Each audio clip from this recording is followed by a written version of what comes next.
Good evening, everybody. Welcome to the latest edition of We Got Next.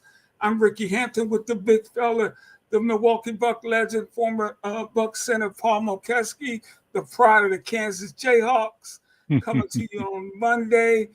Big Mo, always good to see you, my brother.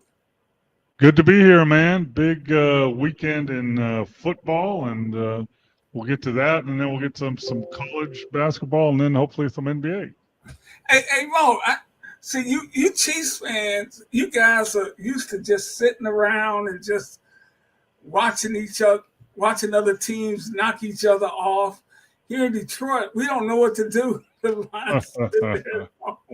I'm telling you, man, that concerns me. Not only for the Lions, it does for sure, because they've never been there before. The Chiefs have been there before and done it before. However, there's a chance. I know when you have 2 weeks off, especially in football, you get guys that are injured back and healthy, and you get to rest up and get your legs right. But also, you can get a little rusty too, and that's what scares me. Because a lot of times the teams that have played and are ready for you, they jump on you early in the game before you get into your rhythm. And that's a concern for the Lions for sure. And I think for my Chiefs this year, because they're not the Chiefs of old. They've scraped by and got lucky on some games this year. Oh, yeah, poor Chiefs. What are they, 15-2? Poor Yeah, Chiefs. but they're not winning like they used to win. They're barely winning, and they're getting a good call here and there. That's a concern. The playoffs are no joke. There's no bad teams left in the NFL.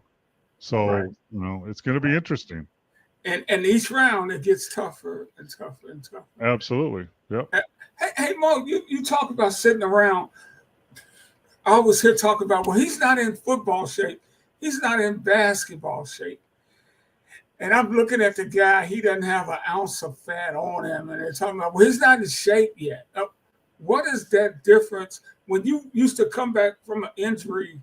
What does that mean about basketball shape, football shape? Is it more than running up and down the court? Is it getting used to the speed of the game? Or Yeah, it's a little bit of everything. There's no way to prepare or practice game speed. It's impossible because games are played in front of thousands of people. The speed of the game is different. The cameras are on.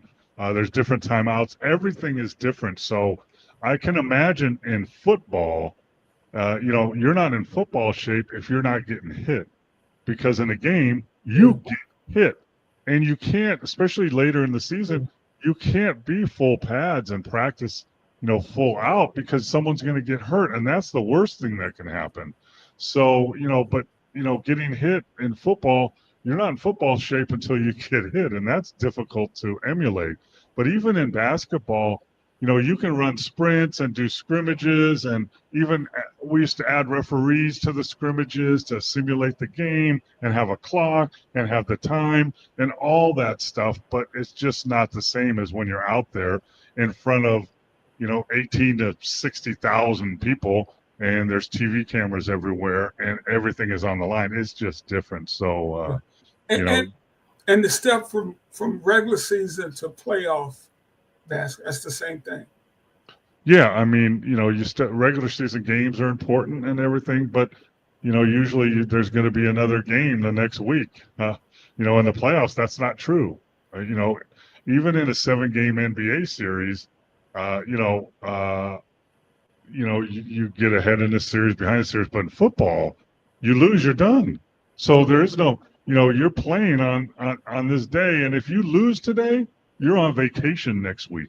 So, it's a different feeling, and I don't care. I don't care what the intensity level is. It's bigger. I don't, well, it's just another game. No, it's not. It's just not. Your adrenaline's is flowing faster. Your all your senses are multiplied, and it's just different. It just is. And no, my bad, man. I saw my bad from somebody yesterday, and I forgot which game it was. I'm like, oh man, yeah, it is your bad, yeah. Hey, and welcome to all our viewers out there. I know some of you are watching a football game. That's cool. Turn the sound down on the football game. Yeah, exactly. And listen to me and Mo. And our man Woodage already checked in with a Paul George comment. And we're going to get to that, Mo, because we talked about that before coming on the show. So stick around, Woodage 84. I think I called him out last week, didn't I? Be specific. Tell me who's taking your love for the game away. Yeah. Be specific. Hey, but what have been your thoughts of the playoffs, Mo? Football. Well, obviously, my other team, the Packers, just they made so many mistakes, and But I'm telling you, man, I know I'm a homer and everything, but man, that kickoff, it wasn't a fumble. He recovered it. How can you look at the video and not see that? That's ridiculous. Now, that's not the total reason they lost, but that set the tone, for the whole game. And, but in the long run, Jordan Love is not ready for prime time yet. It's obvious. He looked like deer in the headlights. At some point, I watched with my son Michael and some friends and stuff at one of the casinos here in town. There's a lot of people there. It was fun, but a lot of people are saying it looks like Jordan Love doesn't even care. He has no expression. And I know you got to be stoic and not let things shake you up, but you got to look like you care. And he just didn't. And it showed with his 3 interceptions. He's just winging the ball like it's a pickup game and hoping somebody catches it. You can't do that in the NFL, especially not in the playoffs. And it really hurt them.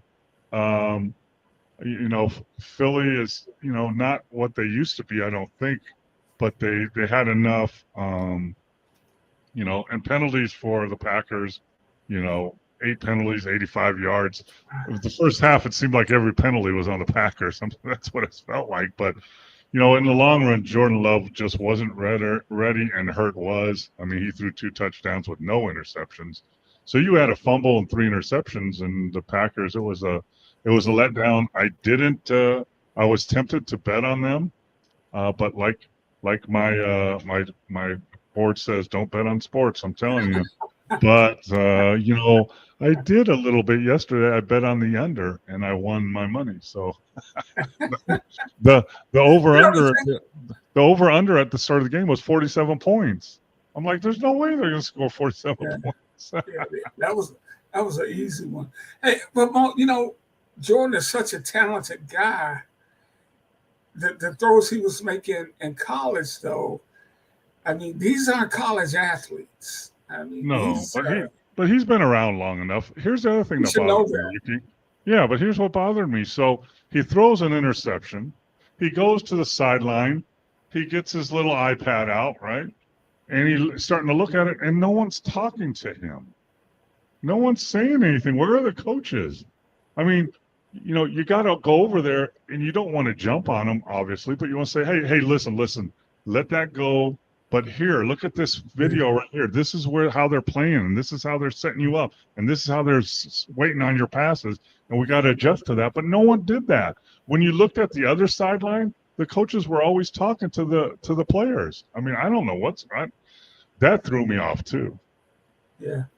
You watch it. We got next, man. We got a nice crowd already loading up in here, man. We appreciate you guys checking with us every Monday at 9 p.m. Let the questions fly, baby.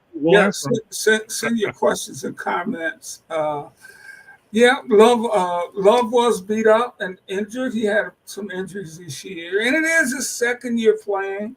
But I think more was expected of him. And Paul, sometimes these guys come in with these. You've seen it. I don't know how many times. They have all these great expectations and that pressure to live up to that makes them force things, maybe in basketball, taking bad shots or whatever, trying to make miracle plays instead of just playing the game. Here's what happens to a lot of players, right, that don't understand. When the pressure's on and you put pressure on yourself or the fans or the situation, here's what a lot of players do in all sports. They try to do stuff they can't do. Yeah. You can't just wing the ball and hope your guy, catches it. You can't just pull up and take a bad shot and hope it goes in. when all that stuff, when all that stress is going on, you need to calm down and focus on doing the things you can do well. And just focus on that. Don't try to think you don't have to do spectacular things. There's a point in the game where you might have to. But overall, in playoff games especially, there's not a point where you have to do a spectacular. Especially at the beginning of the game. You just need to be you know, and be solid.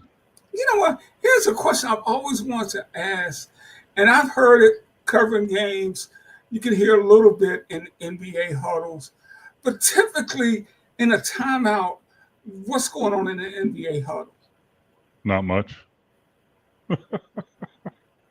Not much. I mean, you hear the coaches, right, Ricky? They're mic'd up. Hey guys, we got to push the pace, and we got to work on our defense and contain them and get back on defense, and we got to keep hustling. We're okay. What? I mean, what they should be doing is, listen, we're going to change this pick and roll coverage, or we got to really sprint back and because they're beating us on whatever that key thing is. That's what you need to focus on. And it amazes me sometimes. You watch these games, right? College and NBA, the coaches get together and then they wait till it's almost time to break the huddle, and then they go in the huddle. Right. You should. I understand you got to give the players time to take a breath, talk amongst themselves. That's their time, right? And then you need to get in there and say a couple specific things, because I'm telling you, Ricky, for the most part, players don't remember what you say. I mean, I don't know how many times I've broken a huddle, drawn up a play, and two of the players that are in the game come up to me and go, "What am I supposed to do now?" I just blew it up for you. This is you. And I used to really focus on putting the whiteboard so it's pointing towards the right basket, so they know which side of the court they have to go on. And then, you usually put numbers like that's on my board right here, 1, 2, 3, 4. I started putting names. So this is you, Ricky. Look at R for Ricky. That's you. Okay. But, in the heat of the battle, players forget. So really what you focus on is a couple specific things you want to say at the end of the huddle when they're just getting ready to go out, right? It could be, hey, we need to push the pace. Hey, we need to slow it down.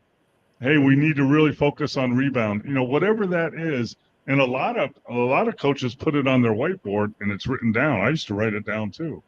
Like two key things. What I used to do is write down the three things I wanted to talk about, and then the main thing I wanted to show them when they went out of the huddle. But a lot of times, players don't.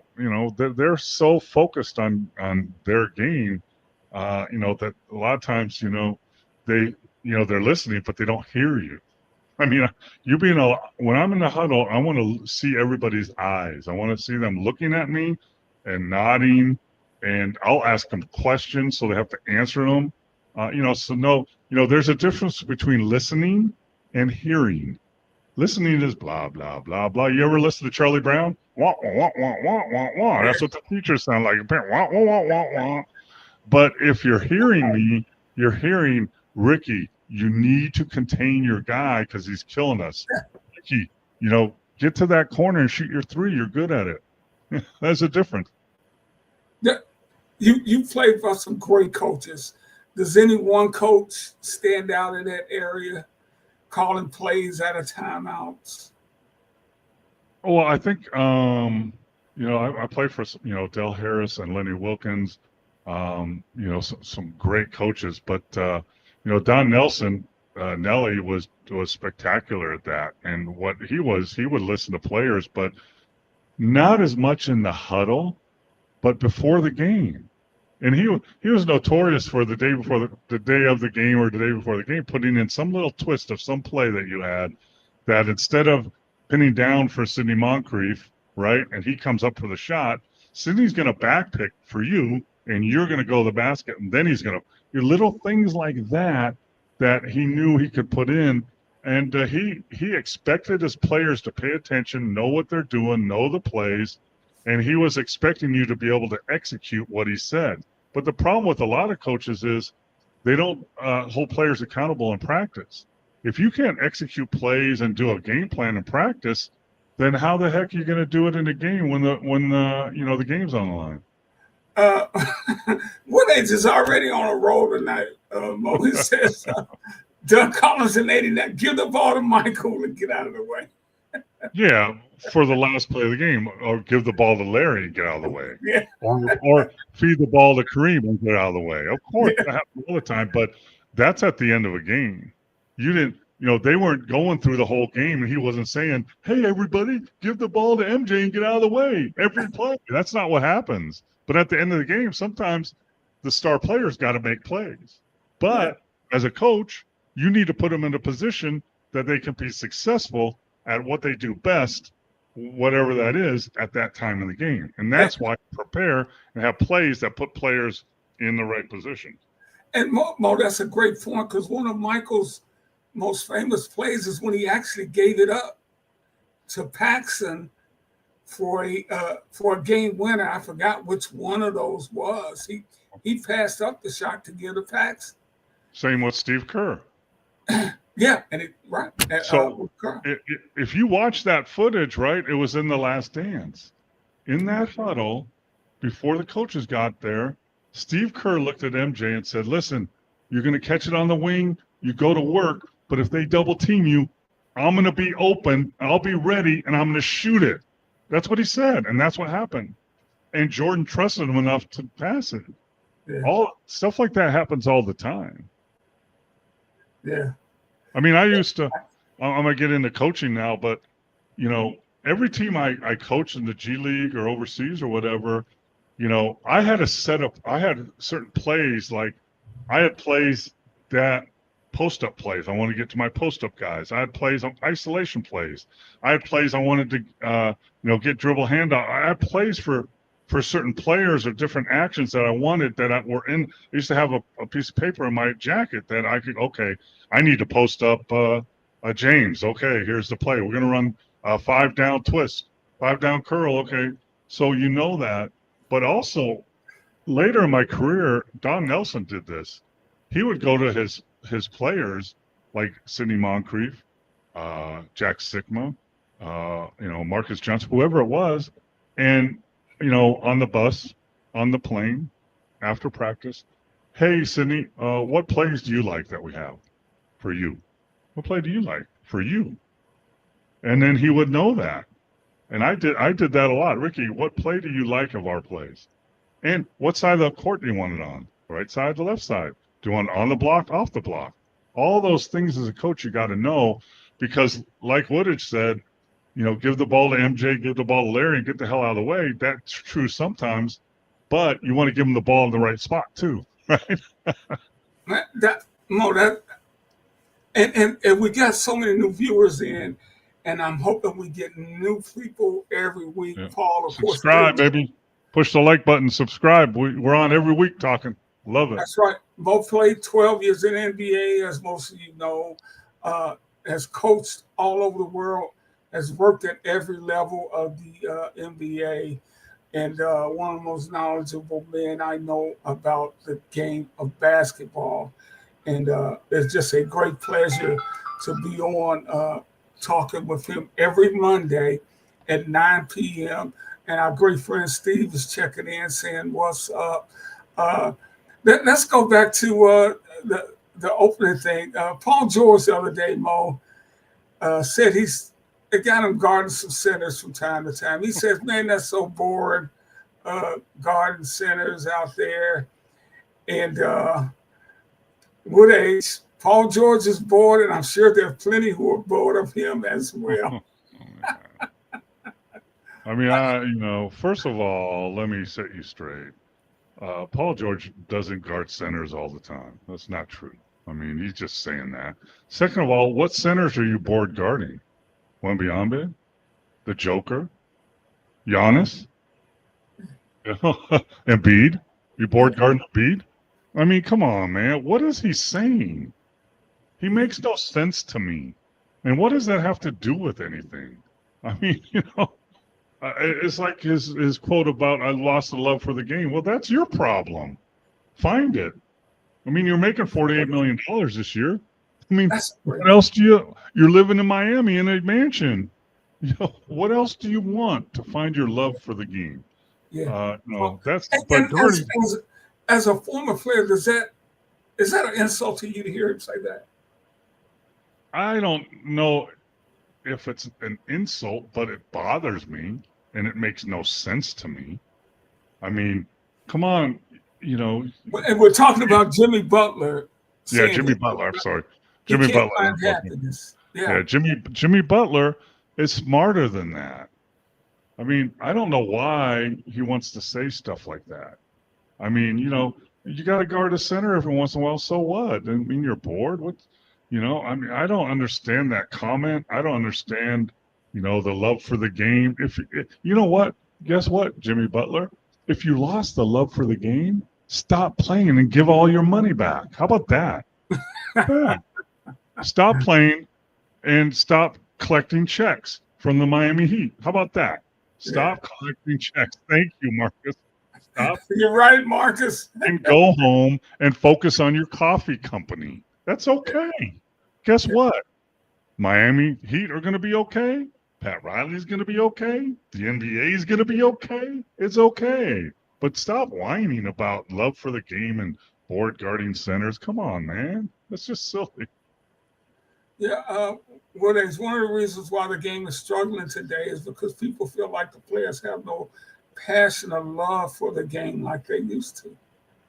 Yeah, I agree with that to some point. I mean, but it was true when I played.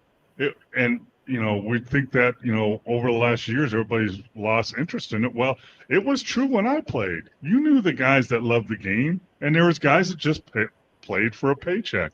And you know how you found out who those guys were? Is when they got their contract signed, and they went in the tank for a year or two because they already got their money. That's how you find out who those guys are. And there's been guys like that throughout the history of the game.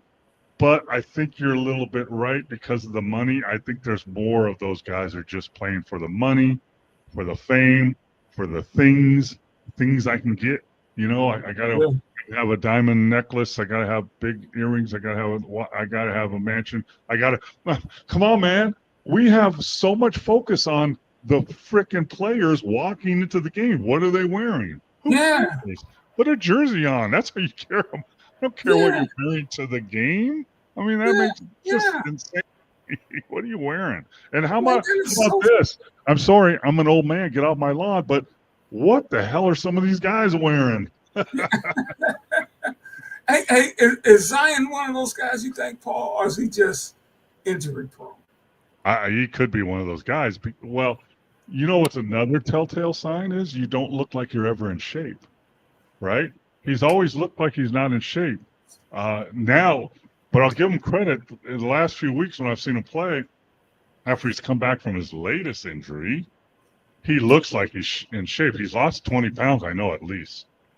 But why didn't you do that earlier?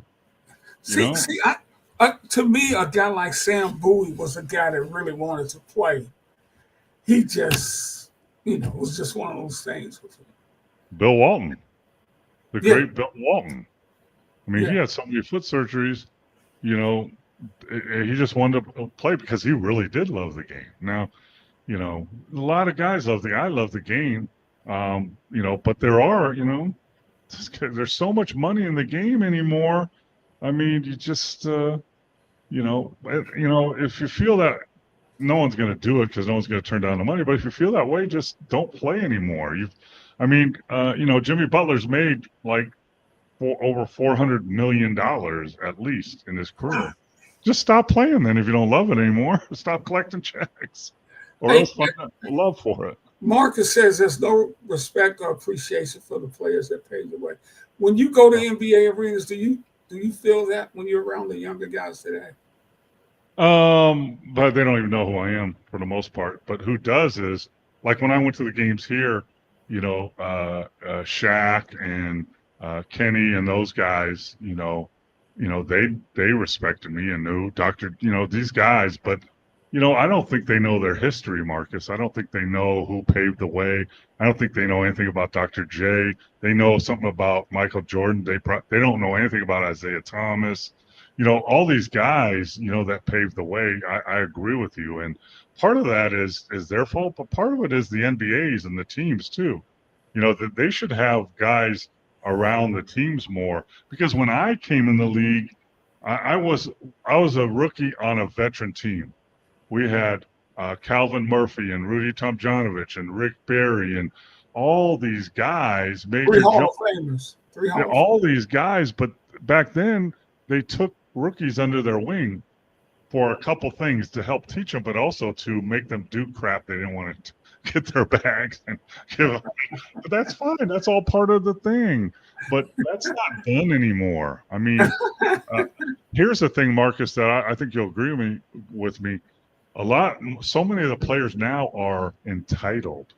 They feel entitled instead of earning it. Like you started hearing that with, hey, you got to give me my respect. No, I don't. You have to earn my respect. Then you'll get my respect. It's the same thing. Mo, we got so many new visitors to our show. You got to tell a story about your rookie year with the Rockets and you and Calvin Murphy. So, I was a 4-year starter at Kansas. I was drafted in the second round. But I knew going into the Houston Rockets, who drafted me, I have to make this team. One of the guys on that team was Moses Malone, MVP of the league. So I'm trying to be his backup. But, I was battling to make that team. There's 18 guys in camp and only 12 make the team. So that means 6 guys are going to get cut. I don't want to be one of those 6 guys. So, I didn't know what to really do. And then Calvin Murphy called me over one time and he said, Tonka, let me tell you, you want to make this team? And he used to call me Tonka because I played like a truck, Tonka truck. So he called me Tonka. He said, hey, Tonka, come here. You want to make this team? I go, yes, sir, I do. He said, just set picks for me then. All you got to do is set picks for me and you'll make this team. So all training camp, I went and found Murph and set a pick. I went and found Murph, set a pick. And guess what? I made the team. That's about accepting your role. and you got to back up Moses. So you got to play about 20 minutes a game every night. No, I got to play about 4 minutes, if any. But I got to practice against Moses all the time. I learned more practicing against Moses Malone than I learned playing in any game for the first year of my career, period. Not even close. Yeah. Yeah, you know what, Mo? That was probably the best thing that ever happened to you, is backing him up. Sure. I mean, in terms of your pro career. I learned what being a pro was on the court. Rudy Tomjanovich, Calvin Murphy, Moses Malone, Rick Barry, they taught me, know the plays, come early, get your work in late, be respectful for your teammates, be respectful for the coach, talk to the referees. They're human also, but they also taught me how to be a pro off the court. I really grew up with not much money, and I didn't travel. The first time I was on an airplane was when I was going to Kansas on a scholarship. That's the first time I've ever been on an airplane. That's the first time I've been there. I was California, I grew up in, and I played a AAU game in Arizona, but I've never been anywhere. Never ate in restaurants very much, never stayed in a hotel, didn't know, what tipping was. And they taught me all that stuff here. When you go to the hotel, you tip the bellman, he takes your bags up. You call for a wake up and then a backup wake up call. When you go to a restaurant, you tip this amount, and all this stuff they taught me on and off the court. That's not done anymore. Steve says, tell us about Moses' temper. I don't think he really had a temper. He was just a fierce player, right? Yeah, he didn't have a temper. I mean, you don't want to get him riled up like a lot of players, but no, he was. Here's the best word. If you want one word for Moses Malone, who, in my opinion, is underrated as a player, God rest his soul. He passed away a few years back. Just a great guy. But here's the one word for Moses Malone: relentless. He was relentless. And I'll give you an example of that, Steve, and whoever else is out there. Moses Malone was about 6'10", maybe 6'11", probably most 6'10", had small hands, Couldn't really jump. He wasn't a leaper. I mean, he wasn't, he was a little bit athletic, but he wasn't a jump leaper. And he led the league in rebounding for years and years and years. And I remember as a rookie asking Del Harris, who was our coach in Houston at the time, I said, Coach, how does, no offense, but this guy's smaller than me. He jumps a little bit better than me. How does he lead the league in rebounding? And he said, it's a situation of numbers. It's percentages and numbers. I'm like, what are you talking about? Numbers, percentages. He goes, because most centers or bigs, rebounding position players in the NBA, go after between 40 and 50% of the rebounds that are out there. So when the shot goes up during a game, most rebounders in the NBA go after 40% to 50%. And he said, we charted Moses, and he goes after over 90% of the shots that go up. Even though he might not have a shot at it, but he gets the number of those that other guys don't go for. So that made sense to me. So, that's how, but he was relentless at it. He never stopped. But So, have you seen anybody, was Rodman like that? sure. Is he the closest you've seen to Moses in terms of the relentlessness in terms of rebounding? Probably. I would say I would rate Rodman up there with Moses as a relentless rebounder for sure. And you know what? I'm thinking really hard, Ricky. My memory, I turned 68 last week, so my memory's not great. Happy birthday, Mo! But I can't think of anybody else I would put in that category. Can you? Like at the rebound, Wes Unseld maybe? Bill Wes Russell? what, 6'6", 6'7"? 6'6", 6'7". Bill Russell. Yeah. Wilt Chamberlain was a great rebounder, but he wasn't a relentless rebounder. Anybody in that category now, I don't see anybody like that. Do you? Anybody out there? Anybody listening right now? In the modern era, is there anybody like a Rodman or a Moses Malone rebounding wise? Please let us know. No. Oh, That's maybe your guy from the Pistons who's in the Hall of Fame. Ben Wallace. Ben Wallace, maybe. Yeah. Ben was obviously a good rebounder. He was a good defender too, but Yeah. he wasn't the rebounder that Rodman was. No, because when you use the word relentless at that level, and you're talking about Moses Malone and Dennis Rodman, there's not many others are in that category. There's just not. Willie's got an interesting one.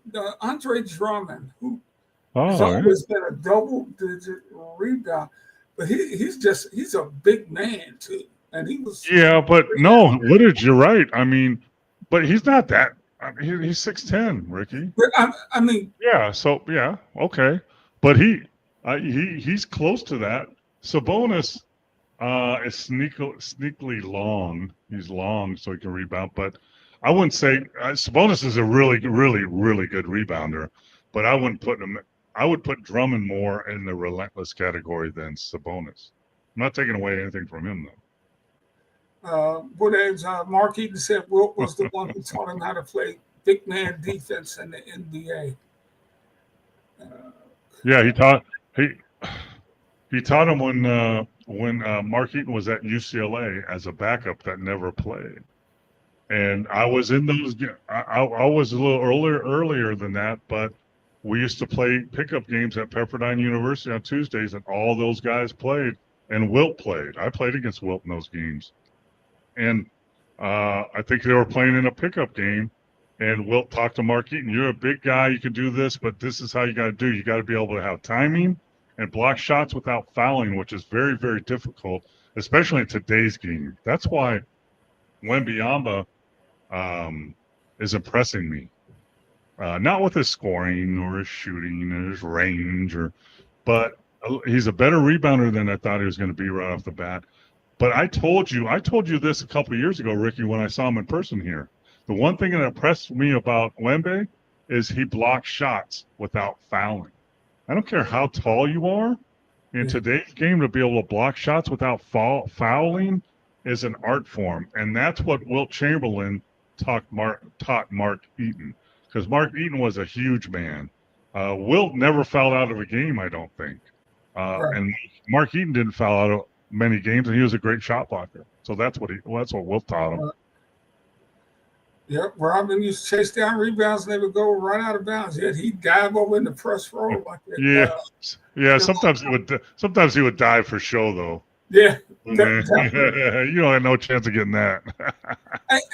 So rebounding is an effort. It's purely that there's really not a talent for it. It is. Well, it's probably effort is a large percentage of 80% effort and heart and relentlessness. I mean, you got to have some athleticism or some size. You got to have timing. You got to have a knack for it. I mean, a really good rebounder in the NBA who couldn't jump, who I jumped higher than, was Bill Laimbeer. But he always had a knack for being at the right angle and figuring it out. So, there's a different things to it. So I wouldn't say it's always only effort, but effort is 80% of it for sure. Yep. Hey man, I tell you guys, we appreciate all your questions and comments out there. Keep them coming. And Mo, I hate to put this up here, but Steve is right. The Bucks lost. Your beloved Milwaukee Bucks got drilled the other night by the Knicks, and we didn't really get into it like I wanted to last week. What do you think the situation is there now, and what is going to happen with Chris Middleton? Is he the key to this thing? No, I don't think he's the key. I think he's a part of it. I mean, Chris Middleton, when he was healthy a few years ago, was one of the best defenders on the team. Now he's had multiple surgeries, double ankle surgery this summer. So, he's limited laterally and quickness-wise. So he's really bad defender now. And you add him to Lillard, who's a bad defender, and you got a problem. And he's lost his bounce and his quickness a little bit, so he can't get his shots off that he used to get off. So he's part of the problem for sure, and you got to figure it out. But I mean, come on, man! You got Lillard, you got Giannis, you got Lopez, you got a bunch of guys. You got Portis. I mean, come on, man! How do you lose a game by 40? I don't care who the other team is, but will they be able to trade Middleton? I don't think so, unless they eat some of his contract and they take some not so much stuff back, because everyone, guess what? Everybody in the league, all 30 teams, see what we see. Right. I saw an article the other day about percentages, and he doesn't do this, and that's all well and good. And he defensive percentage of 55%, and teams go after him now and isolate on him, which they do a lot of players. But the real key is the eye test. I can see him. He can't move like he did. He can't close out like he did. He can't move laterally like he did. So it's an eye test. And guess what? All the other 30 teams see this too. So they're not going to make a trade and give you something for a 3-year ago Chris Middleton. They're not. So, and you're not, if you're the Bucks and you trade Chris Middleton, you're not going to get the savior back for him. So he better not be the biggest trouble. This is an interesting question. Why do you think we have so many foot injuries today? With all the technology that goes in the shoes today, it can't be the shoes. It can't be the shoes, as Spike Lee used to say. It was the shoes when I played. I played in Chuck Taylors. In high school and college. I've had 6-foot surgeries. I've lost a toe. I have a plate and screws in my left foot. So, and it was a lot of the shoes, but it's also the size of players, their quickness, their strength, their speed, and, the body's not meant to go, 80 miles an hour and then stop on a dime and stop and plant and go slide and jump and do. It's not made to do that. So it is interesting though. What is that? It used to be knees that were the problem, and now it is more feet. And I'm wondering if players are bigger, stronger, and faster. Maybe that's part of it. But I mean, Bill Walton, Yao Ming, Grant Hill, they've all had foot problems. So Wasn't that Sam's thing too? Sam Bowie? no, Sam Bowie was his legs. Was his knee? Yeah, he broke his leg. Yeah. He broke his leg in warm-ups in Milwaukee when we were about to play him. He was warming up. Wow. And I was scheduled to guard him, and someone came and said, Sam's out. Oh, man, what happened? He broke his leg in warm-ups. I'm like, oh, shoot. But to answer your question, it's not as much the shoes anymore as it used to be. I think it's more of the speed, athleticism, quickness of players now. And feet are not made, even I don't care how good the shoes are, to absorb that friction. And you've been saying that about Zion since he was in college. Well, Zion's been hurt since college. I mean, Zion's foot, Zion's knees, because, quite frankly, he's a big guy. I mean, he's 6'6", 6'7", maybe. He says it's listed at 284, but he was at 300. I guarantee you he was. And now he's probably playing back at about 285, but still, his explosiveness, his jumping, and guess what? When you jump, you eventually got to land, and he land on those feet, and that pressure and that pounding takes a beating. So, Yeah. Marcus says the Bucks need a true point guard that can do it off the. Well, they had a true point guard. He's in Boston now with a chance. Yeah. So, and they're not going to get that. They have Lillard and Giannis. That's where they spent most of their money, and they made 3 or 4 year whatever. So they're not, and I'm guarantee you're not going to go get a true point guard and move Lillard to the 2. He's not doing that. Yeah. So Giannis, that question is out. I mean, it's under 60%. Free throws. Hey, Mo, I gotta give my Pistons some love, man. They're really playing competitive basketball, and Kate Cunningham is playing the best basketball of his career. And it's essentially the same team that Monty Williams had last year that won 14 games, and they are currently 20-19. And last time I looked, they were actually leading the Knicks in New York.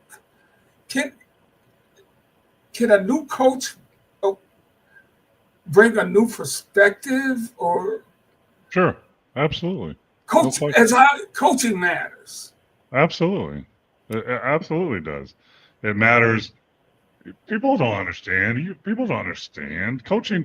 When you watch a coach in the game, that's 10% of what goes on. You coach in practice. You coach in the locker room. You're coaching in video sessions. You coach on the airplane. You have relationships with your players, and when you make a change, there's a different voice. There's a different breath of fresh air.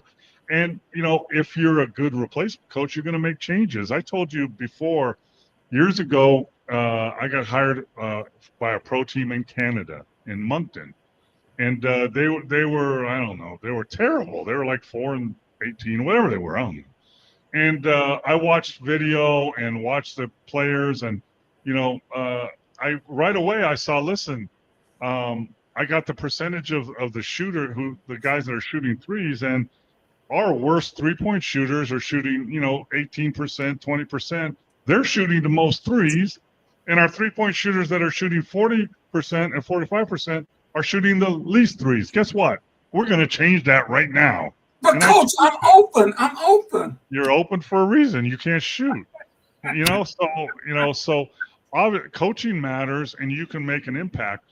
Like Sacramento, they made a coaching change, and Doug Christie's doing a good job. But a lot of that is freshness. I get a new chance. Maybe I'll play more. Maybe I'll start. So that happens a lot. We'll see what happens, for the rest of the season. But, the bottom line is they're still they're in 9th place at 20-19. I mean, they haven't made a huge jump. However, the Pistons are, like you said, they're 20-19, but they're 8-2 in the last 10 games. Yeah. So, but After another losing thing Jaden Walker. yeah, but I caution people about this though. A lot of this is about schedule.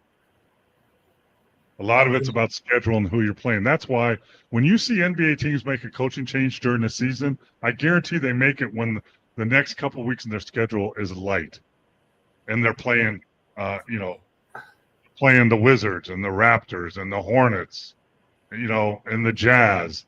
They're not playing, the Celtics and Oklahoma City and Cleveland. They're not playing. There's a part in your schedule where it looks great and you're winning, which is great. You got to do that, but you're not playing anybody really. We'll see when you're playing somebody. So the opponents in your schedule and the timing of that matters. So we'll see. Hey, Mo, this time has flown by, man. We appreciate everybody out there. Yeah, I remember his Zion shoe just blowing up on him at Duke, and that was a product of that big man moving at incredible speed and power. Shoe couldn't take it. But Mo, Golden State has been struggling, and Steve Kerr talked the other day about how frustrating that has been for Steph Curry, who still has these competitive juices, and how this guy despises losing. Whereas some guys can just, oh, well, we lost. Yep. Yeah, it's a mentality. I mean, there's a great movie I love to watch, and I caught part of it the other day. It's called a Moneyball. You've seen Moneyball? I saw it the other day. The Oakland A's that did statistics and got players that didn't fit in a bunch of misfits, and they worked. Billy Beane. Yeah, Billy Beane was the GM, and there's a part in that movie when he's making a change and everything, and he's talking to players and he's telling them you need to look at more balls and take less chances and bad swings, and because guess what, guys, I hate to lose. I hate to lose more than I like to win. And that's what Steph Curry is like. When you hate to lose more than you love to win, then that's a guy that's dedicated, has a love for the game. He has a love for the game, and he's going to be frustrated. And when you lose, it's frustrating. So, but let's face it, right? Their roster is flawed. They don't have a big guy. And they try to move around and, put Draymond at the center and all that. But you don't have a big guy. You don't have a big body. And that's a problem. Just ask Oklahoma City when they got Hartenstein how good that felt. Yeah. Made a world of difference getting him in there. Paul, we just got a couple of minutes left. The Philippine Pro League is introducing a 4-point shot. Are we gonna see that in the NBA one day? I hope not. I don't, people talk about that and talk about, lowering the rim or whatever. But, the difference is, though, that a lot of players now, I can't remember what the distance is from that. I think it's in the Philippines, they have the 4-point shot is at 27 feet, right? And the NBA 3-point line, people don't understand this, why corner threes are so important, right? A regular three in the NBA is 23 feet 9 inches. And in the corner, it's 22 feet 3 inches. It's almost a foot and a half shorter. That's why corner threes in the NBA are so focused on. But when you look at like Curry and all these other guys, they're shooting 27-foot shots a lot of the time. Hell, I saw Wembanyama shoot one in the game. The logo shot. So, do I want to see it? Not really. It would be interesting because would bad shooters that shoot threes now not shoot fours? I don't think, but who knows? Maybe they will. So, I mean, the two changes I would like to see in the NBA. Number one is they should do the FIBA goaltending rule. When it hits the rim, it's live, Yeah. right? Every other, FIBA does it. They should do that. And the other rule they should change is in the NBA, you should be allowed to play zone. NBA is the only league in the world, FIBA, college, anywhere that you can't play zone. Why? Yeah, why? Well, it clogs up the middle. No, if you clog up the middle, NBA teams are good enough to just knock down threes and get you out of the zone. That's what happens, right? So those are the two rules I like to be changed, not the 4-point line. And I'd also like to see a little more physicality allowed back on defense where you can, check guys coming through the lane and stuff like that and be more physical with them, but not a 4-point line. Hey, let's close it out with this. As with all your experience and guys, Mo has coached at every level from the NBA to the Olympics. A coach is responsible for breeding attitude, mindset, style of play, system that fits talent, and setting a standard. Agreed? Sure. I mean, it's the system and fit to the players, and then you have to be able to talk to your players and be able to hold them accountable and have them respect you and that you respect them, so that you can actually coach them. So many kids today, they don't like to be coached. They don't like, you're too negative. You're too negative. No, that's called coaching. Negative saying, Ricky, you can't shoot and, you shouldn't be on the team. Coaching is, Ricky, we got to work on your shot. You got to take less threes right now, and we'll work on the shot, and, you'll help the team. So, but yeah, there's so much to coaching that people don't understand, for sure. So Bobby Knight couldn't coach today, huh, Mo? No, and shoot, the UConn coach. What's the UConn coach? The current coach? Yes. Oh gosh, his name skips. Yeah, he can't. He's going to back-to-back titles. yeah, but the Lakers are talking. No, he can't coach in the NBA like that. Oh, wow. You can't scream at your players all the time. It doesn't work. Yeah. Plus, you have 82 games. But nice players loved him. Most of them. Those who stayed, I guess. No, they hated him. They hated him for years. And then after a while, they loved him and respected him, but they hated him. Isaiah Thomas hated him. Kent Benson hated him.